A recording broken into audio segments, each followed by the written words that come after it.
What jobs get too much pay for their work, and why? Hello everyone, what would you say to that question? Write in the comments. Story 1. State-funded university administrators, especially presidents. It's mostly political, and you don't have to be good at too much, or even very bright. You can be a shitty person and do a shit job for years, collect $500K per year, easy, plus housing, car, and all sorts of other benefits, and move on to another school and do the same thing. It's not about results, but being paid to be a figurehead, effective or respected or not. Paid to take credit or blame as they choose. Story 2. I'm an accountant, and my desk is next to the marketing department. Whatever they're getting paid, it's too much. I hear them talk about reality TV all day. Marketing is necessary, and I'm sure some work very hard. I just haven't ran across one in my career yet. Story 3. Corporate CEO. The average among the 500 biggest companies is around $15 million a year. The CEO of Boeing is going to get a $30 million payout on his way out the door. Story 4. Realtors hands down. The amount of failed traders and bankers who got lucky simply being in the right place and right time in Miami is infuriating. They walk around trying to chat me up about the numbers in the economy and using big words incorrectly. I want to drop kick all of them. One literally had to quit because he couldn't pass the quite easy Series 7 exam after 4 attempts and now tries to invite me to his classes on reading the trends from his fucking Bentley. I will burn my beach property before giving some asswipe 7% to sell it to someone who won't even live there, higher price or not. I still have some decency and respect for my neighbors and community. Story 5. Signed with a real estate agent. Same day mentioned to a friend. Next morning got a call from someone offering full price, no questions asked. Paid cash and closed in a couple of weeks. Real estate agent collects 6%. What a rip-off. Story 6. Hedge fund guys. They don't produce anything. All they do is figure out loopholes in the economy to funnel money out of others' hands directly to themselves. Story 7. Politician. They're only in it for the money. One party more than the other for sure. Congressmen should not be allowed to get anything more than their base pay. They use the U.S. economy and citizens as bargaining chips to get more money, and it seems like that's all they're interested in. Story 8. About 90% of management in any position. There is so much redundancy, there is nothing for them to do but walk around with a clipboard and wave at people. Like when I worked in the factory, you had 3 assistant machine operators, a team lead, a machine operator, a flavor tech, a supervisor above them watching just 3 lines, a manager above them watching those same 3 lined, then another supervisor watching 6. Most of them were legit on break 99% of the day. Waving high was the other 1%. I legit have no idea what our current management does as we see them maybe once or twice a month just to shoot the shit in passing. They hide in their offices away from us peasants. Story 9 HR. They always thinks they know it all and are superior to anyone knowledge-wise. They have the ability to make decisions on stuff they didn't know the name of 5 minutes ago. When it takes an engineer years to get a few % of the knowledge, and they are so delusional they can't imagine the possibility that they don't know jack shit of the topic they deemed to be experts in. Story 10. Real estate agents, pre-filled out forms, 30-minute walkthrough for a house that had been on the market for 4 days. No staging, just as is. The agent was getting $32,000 for what amounted to maybe a few hours of actual time spent. All the legal was done by the lawyers of which I spent more time with, and they were only paid about $1,700. Complete sham of a job.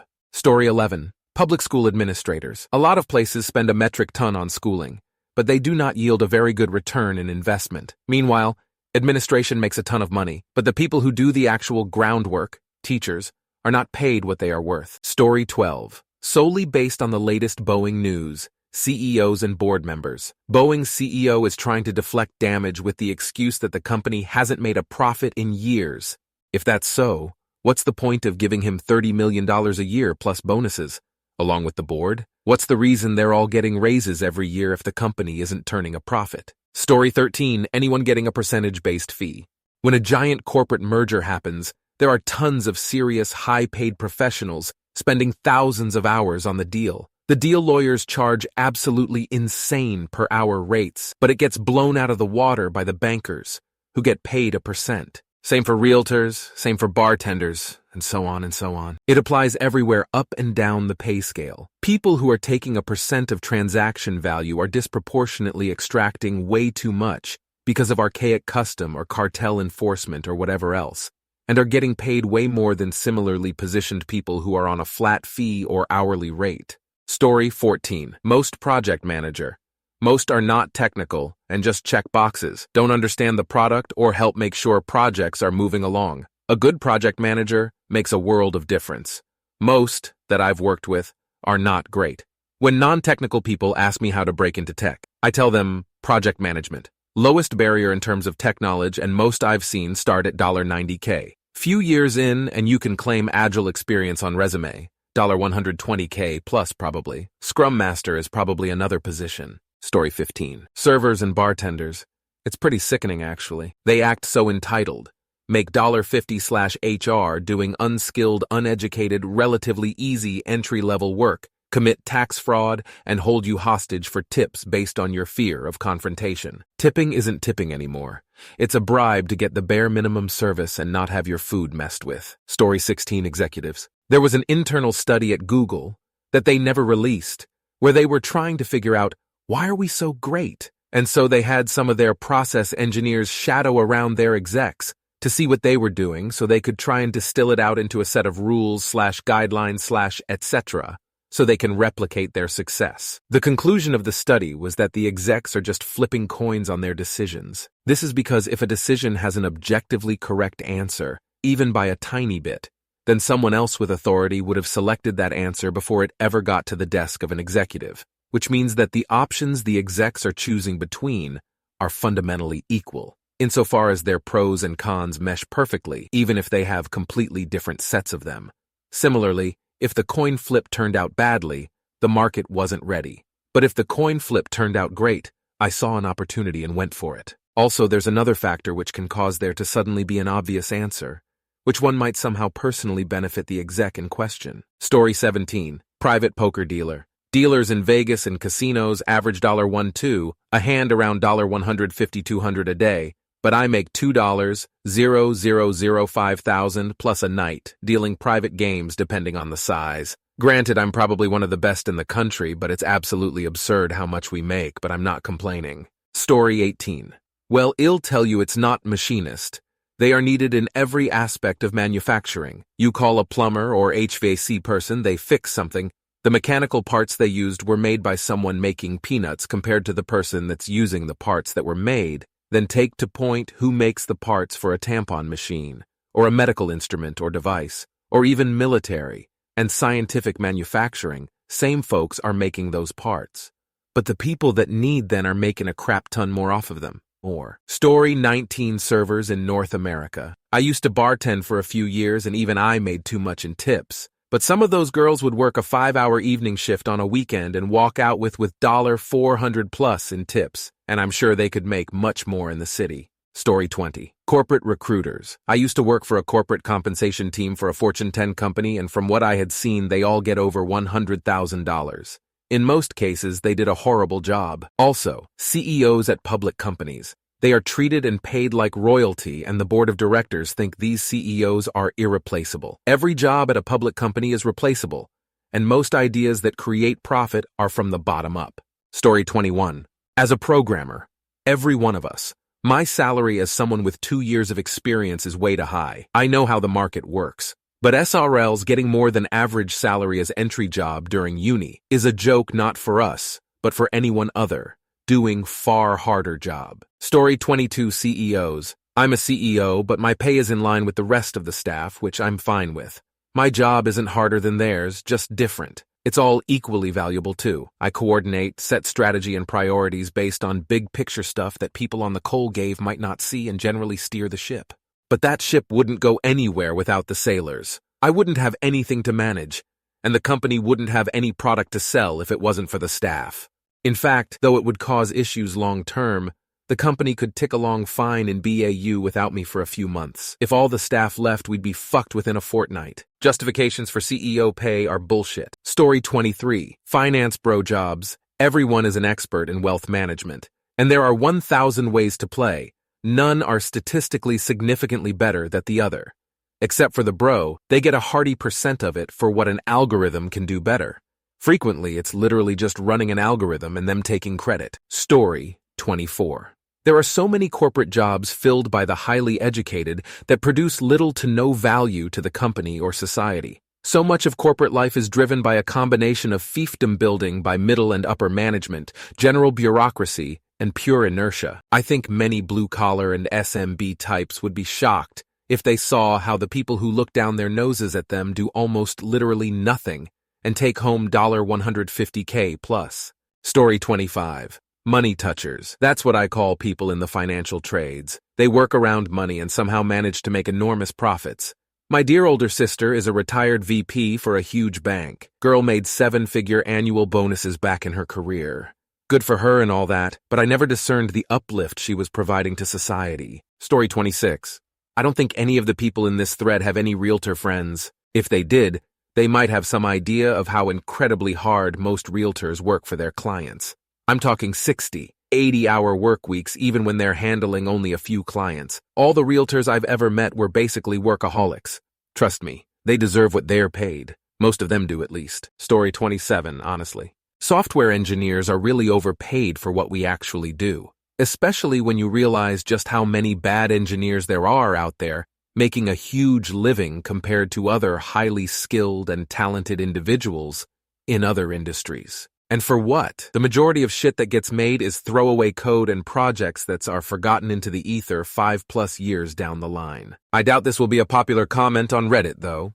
Story 28 sports. Not necessarily the players, since they are probably not taking the biggest piece of the pie or our student athletes, but all the suits making money off of the taxpayers who paid for the stadiums they got from the city for near free and get to profit from overcharging for snacks and parking and tickets. Whatever ads and city schmoozing to keep the sports there. Story 29. Managers. I'm not saying that managing people isn't a skill or that it isn't valuable, but when I was in engineering, somebody ran the numbers and most projects billed more hours for various managers than for actual engineers and techs doing the hands-on work. Combine that with the fact that transitioning to the management track was basically the only way to get promotions, raises, and you end up with a ridiculous amount of money going to people who aren't doing a whole lot of work. Story 30. Real estate agents, particularly buyer's agents. Their hourly income is insane for the little work they do. I still can't believe it's the one industry that still operates on flat rates. That is, they charge the same 6% fee for a $100K home as a $1M home, but get 10x the income for the same paperwork. The MLS is a well-known scam to keep these practices going, but it looks like the government is trying to change that finally. Story 31. All right, I might get roasted for this, but some nurses. Not sure about everywhere, but in at least some parts of Canada, it's very easy for nurses to game the system to get double and triple time pay without doing double and triple time hours. They can work part-time and make more than triple what other honest nurses make working full-time. I know it's a noble and necessary profession, and I respect the hell out of people doing the job. It's just that some people take advantage of the system. Story 32. Plumbers. Yes, there are a lot of jobs that require skills, experience, special tools, and equipment, but that doesn't mean you need to charge Grandma $1,000 in labor to replace her water heater. For some reason, a lot of them think if they just use a project rate instead of a fair hourly rate, they can just throw whatever number they want out there, and that's fair, because they don't have to pay me if they don't want to or can't afford it. Like people in a plumbing emergency want to get 3 separate plumbers out there to fix their issue and negotiate with all 3, as if that's totally normal and feasible even. Can't imagine having to go to work, deal with kids, and clean up all the damage, while you have some greaseball trying to squeeze every cent they can out of you. If you don't believe me, check out the plumbing subreddit. It's terrible. Full of guys just swinging their dicks around, bragging about how much they rip people off and how easy it is. I got a lot of, if you're not charging top dollar, then you're leaving money on the table. And I'm just like, MF, that's their retirement money, or their kid's college fund. Or even worse is getting their customers to take out a loan or HELOC in order to pay them. I just don't get how they sleep at night, know they are ripping off almost every single person they work for. Story 33. I'm a train conductor. I put together blocks of cars that go to certain towns/industries to be switched out and loaded or unloaded. Sometimes I'll sit on a couple through freight trains for a week, and not have to actually do any work. I'm kind of there just if emergencies were to happen to the train. They pay me $100,000 plus a year for maybe an hour of labor per shift. It's more of the on-call and hotel lifestyle they pay that kind of money out for, mainly because it's really not a job for everyone. Story 34. Realtors, real estate agents. Maybe it's a bit mean of me, but the way they gab on about the features. Oh, and look! This house has a beautiful walk-in closet. I know. I have eyes. You have literally no reason to exist unless I'm blind. And if I am blind, I don't give a fuck what my house looks like. I have to give you part of my money just because you can't point things out and tell me they're nice? Jesus Lord. Story 35. Googlers. There are a lot of smart ones, but a lot more unbelievable dumb ones. The stupidest people I've ever met become product managers there, making $250K without a single skill or ounce of common sense. They knew how to play the game to get hired. They hire their friends and family. The place is mostly political bureaucracy. The few people who keep the place running do it in spite of their co-workers.